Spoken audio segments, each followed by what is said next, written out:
Iya, alhamdulillahirrabbilalamin. Insyaallah kembali lagi bersama Naina di 105.8 Mujahidin FM Radio dakwah Anda. Dan tentunya masih di program Fikih Wanita yang menemani Sing Fafila dari pukul 13 hingga pukul 14 waktu Indonesia Barat. Dan alhamdulillah ya sudah dibersamai oleh Ustazah Syarifah Azizah LC yang menemani di siang hari ini. Langsung aja kita serahkan kepada Ustazah. Nih kita mau tanya dulu temanya apa nih Ustazah? Ini bagaimana syariah melihat wanita yang bekerja. Oke, jadi kayak hukumnya wanita bekerja Ya, ya Ustazah boleh, ya. ya. Jadi simpelnya seperti itu. Dan alhamdulillah ya langsung aja kepada Ustazah dipersilahkan untuk menyampaikan. Baik, syukran ukhti. Assalamualaikum warahmatullahi wabarakatuh. Alhamdulillah, nahmudullah ta'ala ala ni'amihil kathirah. Nashhadu an la ilaha illallah wa ashhadu anna muhammadar rasulullah.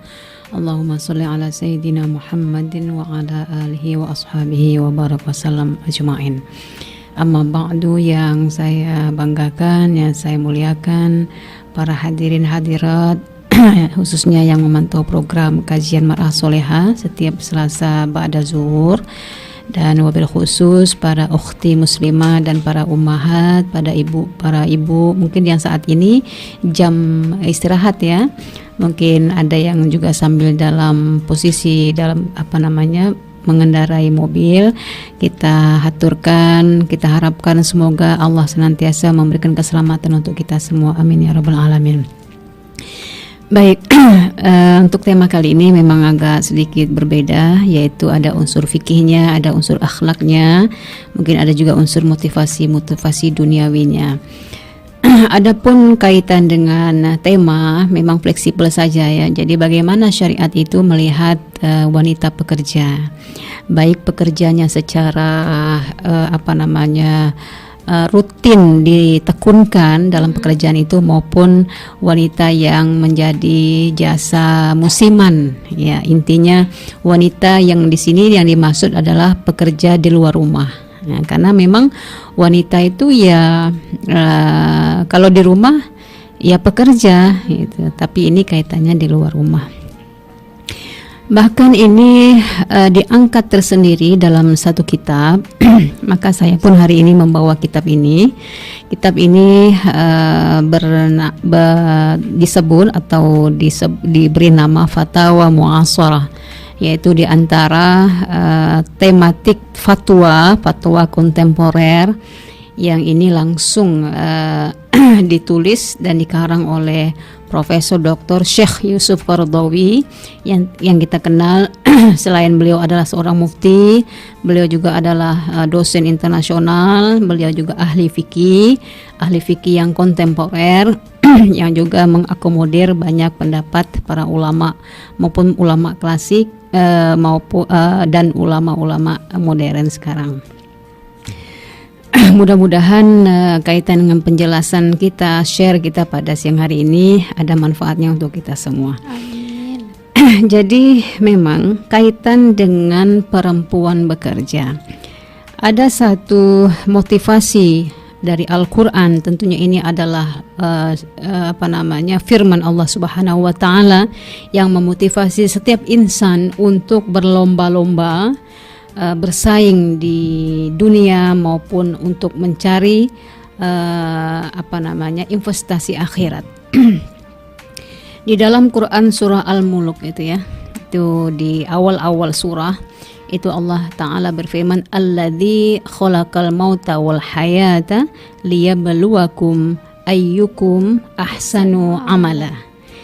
Di akhir kata di ayat ini itu Allah menyatakan kata amal, itu yang menciptakan, Allah yang telah menciptakan maut wal hayat. Jadi maut didulukan oleh Allah, menciptakan kematian dan kehidupan, bertujuan liyabluwakum, adalah sebuah proses ujian. Liyabluwakum ujian, liyabluwakum ayyukum ahsanu amala. Ujiannya disitulah akan muncul, baik dia laki, dia perempuan, ya, baik dia ibu yang yang tinggal di rumah maupun yang di luar rumah.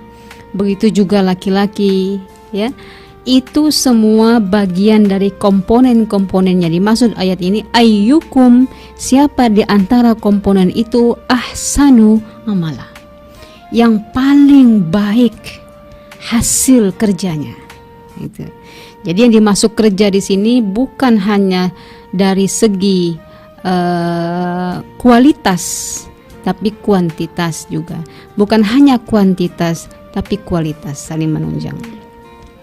Nah, ini salah satu dasar yang menjadi mukaddimah beliau menyampaikan. Disinilah kaitan mengapa wanita pun dimasukkan di dalam poin ini sebagai elemen atau komponen lain yang boleh bersaing dengan laki-laki dalam urusan dunia. Ya, itu. Nah, tentunya kalau kita kaitkan dengan hal ini, kita pun harus merujuk kepada syariat yang sudah digariskan dan diturunkan oleh Allah melalui Nabi Muhammad SAW sebagai teladan kita. Jadi di sini beliau menuliskan bahwa tentunya kita ingin tahu dari motivasi-motivasi yang digambarkan oleh Allah antara laki dan perempuan. Siapa yang beramal soleh, siapa yang berbuat baik, di antara keduanya itu baik laki maupun perempuan akan dijamin kehidupannya hayatan thayyibah di ayat yang lain. Tetapi tentunya kata beliau, kita melihat dulu bagaimana cara masing-masing mengimplementasikan, ya kan, mewujudkan bentuk potensi yang mereka punya.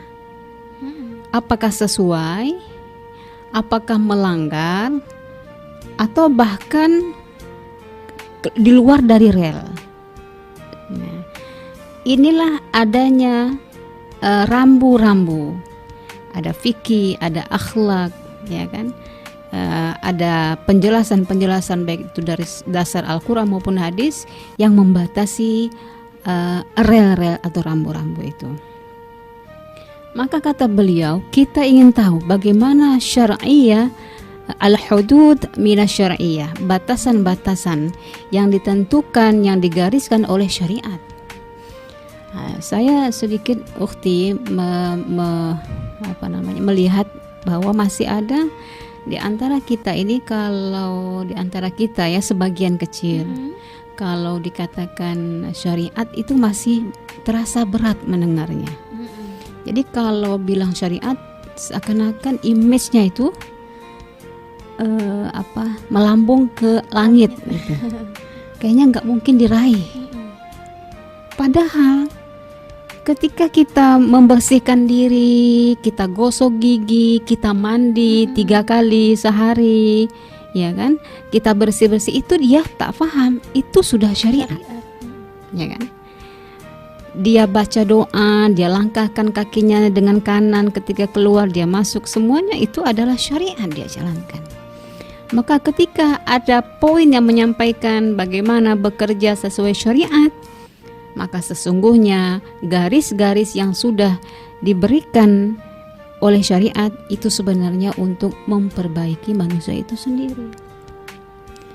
Makanya kalau kita itu belajar dari dasarnya dulu, kita pahami dulu tujuan-tujuan yang akan kita capai itu, outputnya apa, nanti supaya sampai. Jadi nalar-nalar itu akan terisi di dalam ingatan-ingatan kita. Nah, kata beliau, allati ta'mal di dunia, maka wanita pun diberikan hak bekerja meraih untuk dunianya. Itu. Jadi wanita pun diberikan hak oleh syariat untuk dapat meraih perihal dunianya. Perempuan ingin wajahnya bersih, ya kan, tidak berlebihan. Dia ingin pakaiannya juga rapi, kan gitu. Dia butuh setrikaan. Ini dunia. Tidak ada dalam Al-Quran bicara ini, ya kan? Dalam hadis hanya beberapa hal tentang kebersihan dan kerapian. Dan perempuan pun tidak bisa karena mau meraih dunia dia pangkas urusan akhiratnya, tidak boleh. Itu. Ini bicara masalah ruang perempuan, rubrik wanita. ketika dia diberikan hak penuh untuk meraih dunianya, tapi tidak boleh dia pangkas kepentingan akhiratnya. Nah, yang unik bahwa urusan kepentingan akhirat perempuan itu pun berbeda dengan laki-laki. Pernah pada satu masa seorang orator di masanya Nabi SAW, itu namanya Asma binti Yazid al-Ansori, seorang perempuan pemberani dari bangsa Ansor, ya, orang Madinah. Berapa kali dia itu berani ingin memberikan kritik saran kepada Rasulullah. Di antaranya bahwa beliau katakan, ya Rasulullah, laki-laki itu enak. Kalau sholat Jumat bisa sholat Jumat dengan bebas, perang pahalanya luar biasa, ya kan? Dia bisa bekerja di mana saja, dia keluar tanpa ada penghalang, tidak perlu ada muhrim. Bukankah langkah laki-laki yang luas itu dengan pahala yang setinggi-tingginya berbeda dengan kami perempuan? Ya. Bagaimana letak keadilan melihat hal ini? Maka intisari dari hadis ini menjelaskan bahwa ketika seorang perempuan redho, ikhlas dengan melepaskan suaminya untuk berjihad di jalan Allah, itu adalah jembatan perempuan untuk memperoleh amal pahala yang sama dengan apa yang dilakukan oleh suami. Berarti cukup diam di rumah, cukup menata hati, dia ikhlaskan keluarganya, itu pahala yang diraih oleh mereka yang di luar pun diberikan juga kontribusi untuknya sebagai nilai atas keikhlasan yang mereka lakukan.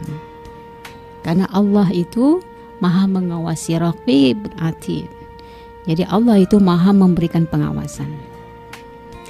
Nah, kemudian itu garis bawah yang paling dasar, bahwa ketika perempuan pun ada memikirkan dunianya, maka dia tidak boleh memangkas urusan akhiratnya. Urusan akhirat yang dimaksud bukan hanya bicara, mohon maaf, haji, umrah, sedekah, ya kan, fisik, bukan. Tapi keikhlasan itu juga urusan akhirat. Menata hati, tidak memandang jauh pandangan. Maksudnya silau pandangan, melihat mudah terpedaya oleh tipu daya dunia ini. Nah, itu. Jadi sebenarnya kalau melihat ini, bahwa perempuan itu harus siap, lahir batinnya luar biasa. Belum lagi ada kasus kekerasan dalam rumah tangga, ya kan? Nah, perempuan yang bekerja pulang diperlakukan yang tidak enak. Nah, ini hal yang paling pondasi, yang paling inti harus kita pahami ketika kita berpikir dunia tidak dilarang oleh syariat. Tetapi tidak boleh kita pangkas urusan kepentingan akhirat. Baik orang tua, anak muda, sama semuanya. Ini konsep dalam Islam secara syariat. Sebelum kita melangkah, apa saja tips-tips dalam syariat supaya ketika wanita memikirkan dunianya tidak melanggar rambu dan rel-rel yang digaris oleh agama gitu. Insya Allah setelah ini. Oke, itu dia Ifullah rahimakumullah ya, yang mungkin masih penasaran bagaimana tips-tipsnya. Ntar di sesi yang kedua kita akan bocorin nih bersama Ustazah. Dan juga buat ikhwafillah yang mau bertanya, silahkan via telepon di 056181204003 ataupun via WhatsApp dengan nomor 081157055758. Di fanspage kita di Radio Dakwah Anda serta Twitter kita silahkan mention di @mujahidinfm. Baik, insyaallah kita akan jeda sejenak, nantikan di sesi yang kedua ya. Buat ikhwafillah yang lainnya jangan lupa disimak, yang baru tuning silahkan langsung aja dengarkan ya ikhwafillah. Dan jangan kemana-mana, insyaallah akan ditemani sebuah murotal. Dan kita akan sesaat lagi jeda ya buat ikhwafillah. Tetap stay tune di Mujahidin FM, Radio Dakwah Anda.